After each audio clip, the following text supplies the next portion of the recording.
This Bushrad Washington did survive the war, and indeed survived a long time, long enough to leave Jefferson County at the age of 70 in 1909 and go homesteading in the state of Washington, where he died in 1919.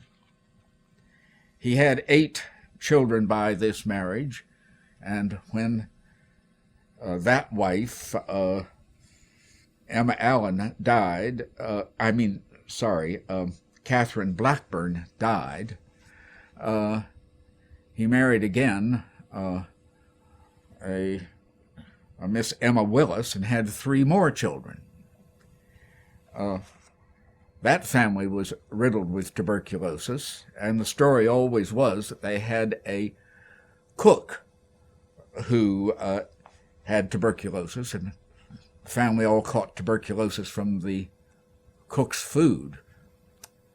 I would have thought boiling the tubercle bacillus would kill it, but this is the tale.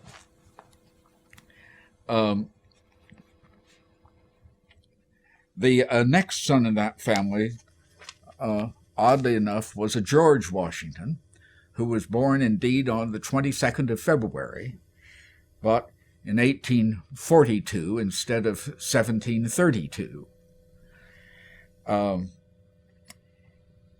He was in Baylor's Light Horse and was killed was injured in a skirmish at Brownsburg in Rockbridge County, and died a few days later at Front Royal. He was only 21 at the time. I've heard that he and my great-aunt Lizzie Washington of Blakely, the oldest son of Richard and Christian Washington, oldest daughter of Richard and Christian Washington, were expected to marry, but I don't know whether that's true or not. She survived and married Mr. Flagg after the war. The third son in that family was Jimmy. Jimmy was only 17 years old, but managed to get himself into a disastrous trouble. He apparently went out, maybe with a companion or two, in an attempt to blow up a railroad bridge that the Yankees were using, and one of the Negroes betrayed him to the Yankees. He was captured and taken to Fort McHenry as a prisoner of war, and died of typhoid fever contracted there, the age of 17. And I don't think was ever formally in the army, but was certainly a sacrifice to the war. The fourth son in that family, Tom, was only 14 when the war ended and had no Confederate service that we know of, and he did survive and have a small family, though nothing like the multitude of descendants that his older brother Bushrad had.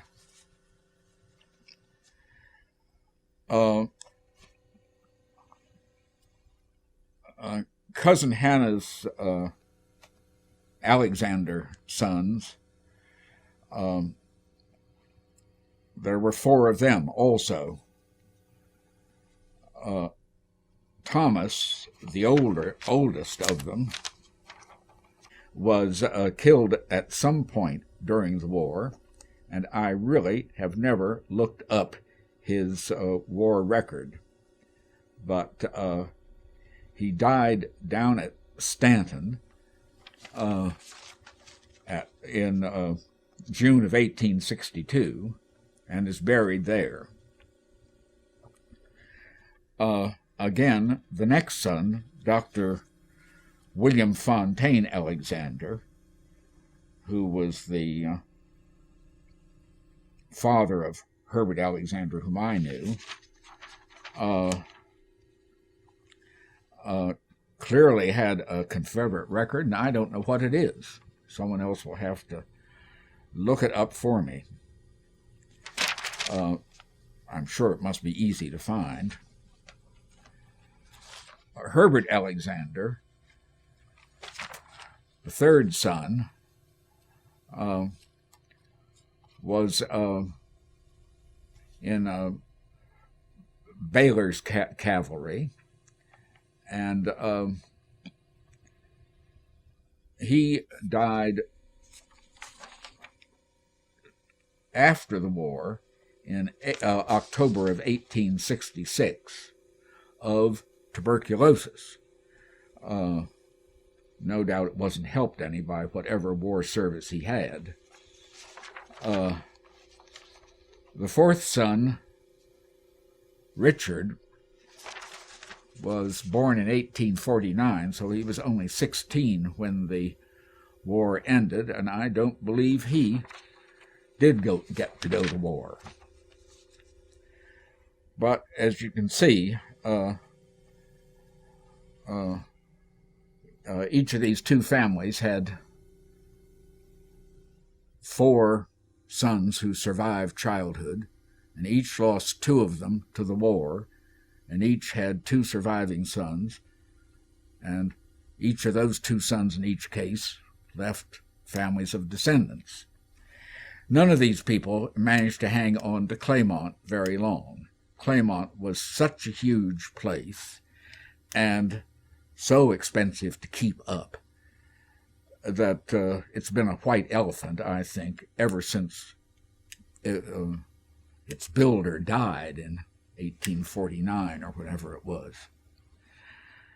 And it remains a problem for anybody who's ambitious enough to own it, I think. It's a beautiful and magnificent place, but doesn't have the same sort of early history that James River mansions or a colonial house like Harewood has, being essentially 1810 construction, rebuilt in 1840. The descendants of this family were numerous in the county in my childhood, and they're pretty much gone now. But one of the little Alexander descendants, I've forgotten her name, who was one of the first female jockeys around, paraded here in the Charlestown anniversary parade, some 15 years ago. Was that anniversary of Jefferson County or of Charlestown? We had parade and doings up and down Main Street.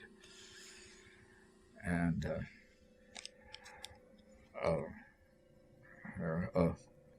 huge number of the descendants of this family in the state of Washington out there. As I say, tuberculosis was rampant in this family, and but that doesn't mean that there aren't a lot of survivors also. Among the interesting facts here is that that family maintained an awful lot of old family papers, which most parts of the family didn't. A sideboard full of old Washington papers was among the things that went from Jefferson County to the state of Washington in 1909 with Uncle Bush. And just a year or two ago, a long-lived grandson of Uncle Bush, Nathaniel Willis Washington, Jr., died, and not knowing how to divide all these papers among his 2 children and his nephews and nieces, dictated in his will that they should be sold. And there has been a large sale going on right now, a large auction sale of the papers from Uncle Bush's sideboard. And they are going into distribution. All of them, all the important ones, have been for several years on loan to a research library outside of Williamsburg, Virginia, and copies of them and all the information in them exist and are perfectly available to scholars down there.